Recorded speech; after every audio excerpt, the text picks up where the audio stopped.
Zion کرام الحمدللہ اس وقت ہم بین الحرمین میں موجود ہیں۔ سامنے امام حسین علیہ السلام کا روضہ مبارک اور یہ سامنے مولا عباس علیہ السلام کا روضہ مبارک، دو شہنشاہوں کے درمیان میں کھڑے ہوئے ہیں۔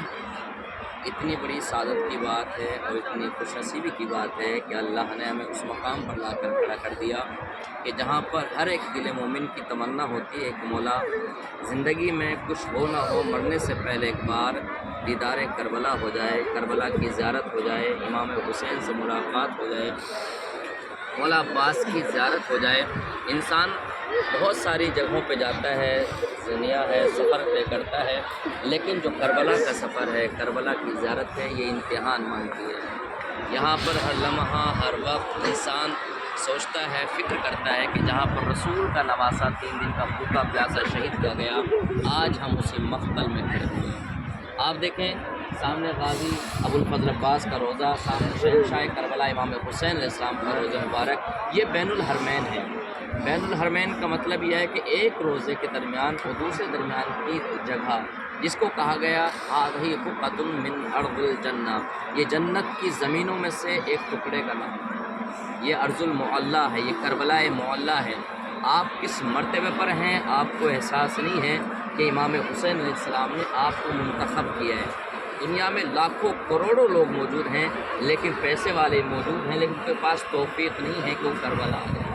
ان لاکھوں کروڑوں لوگوں میں آپ کو انتخاب کیا گیا، غازی میرے بھائی عباس، ان کا نام میرے زائد کی فہرست میں لکھ دیا جائے۔ اس سے بڑی سعادت کی بات کیا ہو سکتی ہے کہ امام حسین علیہ السلام نے آپ کا نام اپنے زائرین کی فہرست میں لکھا ہے۔ اور یقین جانیں کہ روز قیامت آپ کو محسوس ہوگا کہ یہ زیارت نہیں تھی، بلکہ شفیع کائنات نے ہمارے لیے شفاعت کا اور ہمارے لیے ایک بخشش کا دروازہ جو ہے وہ کھولا ہے، راستہ کھولا ہے، جس سے ہم محسوس کر سکتے ہیں کہ ہمیں اس منزل پر پہنچا دیا ہے۔ کہا یہ جاتا ہے کہ جب کربلا معلیٰ پہنچیں اور امام حسین علیہ السلام کے گنبد پر پہلی نظر پڑے تو انسان کو اپنی جو خاص 3 دعائیں ہیں وہ مانگنی چاہیے، اللہ اس کو ضرور قبول کرتا ہے۔ یوں تو ہر امام کے روزے پر اپنی دعائیں حاجتیں مانگیں قبول ہوتی ہیں۔ 3 چیزیں ایسی ہیں جو امام حسین علیہ السلام کو عطا کی گئی، کسی اور کو حاصل نہیں ہوئی ہیں۔ قتل امام حسین، شہباد شہادت امام حسین علیہ السلام، اللہ نے وہ رتبہ عطا کیا امام حسین علیہ السلام کو جو کسی نبی امام کو نہیں ملا۔ پہلا مرتبہ یہ ہے کہ کسی کی خاک کو خاک شفا نہیں کہا گیا، امام حسین علیہ السلام کی خاک کو خاک کربلا کو خاک شفا کہا گیا۔ دوسری وجہ یہ ہے کہ کسی کے روزے پر جہاں ہر روزے پر دعا کی قبولیت کی وہ ہے، لیکن قبۃ الامام حسین السلام کے نیچے اگر کوئی دعا مانگتا ہے تو اس کی دعا رد نہیں کی جاتی، اس کی دعا باب استجابت بن جاتی ہے۔ تیسری جو خاصیت امام حسین السلام کو حاصل ہے وہ یہ ہے کہ کسی امام کی نسل میں امامت کو نہیں رکھا، امام حسین السلام کی نسل میں امامت کا سلسلہ رکھا ہے۔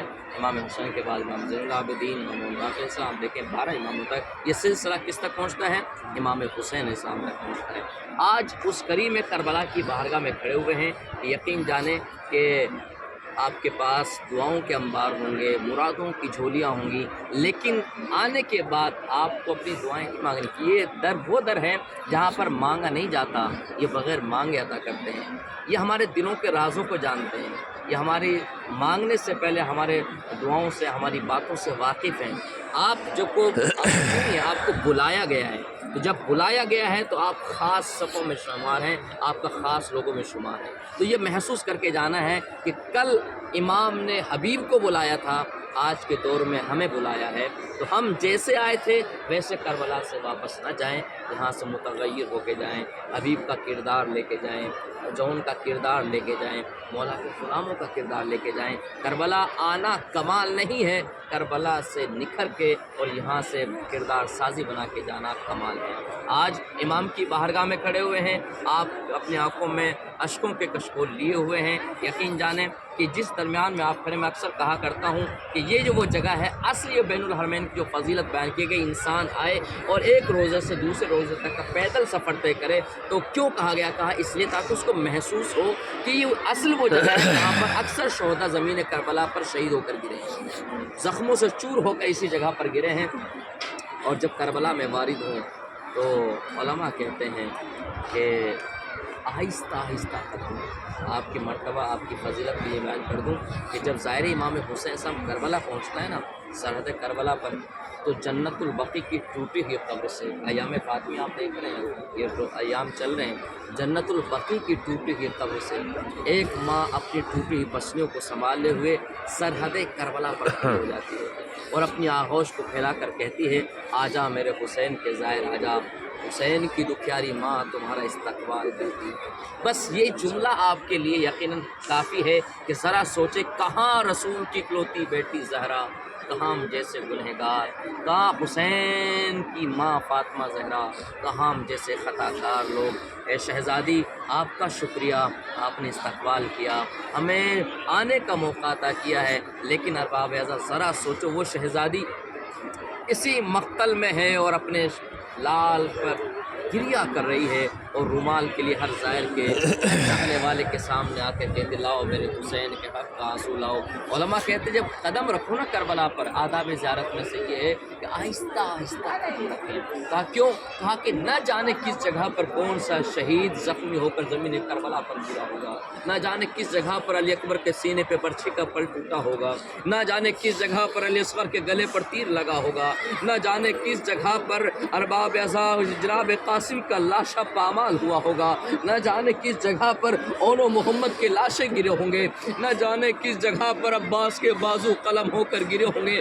ارباب اعزاز پرسہ دینے کے لیے آئے نا، دکھیاری ماں نہ جانے کس کے پہلو میں کھڑی ہوگی اور کہہ رہی ہوگی لا میرے حسین کا آنسو دو تاکہ میں اپنے حسین کے زخموں پر لگاؤں۔ آپ نے واقعہ تو سنا ہے نا، چاہنے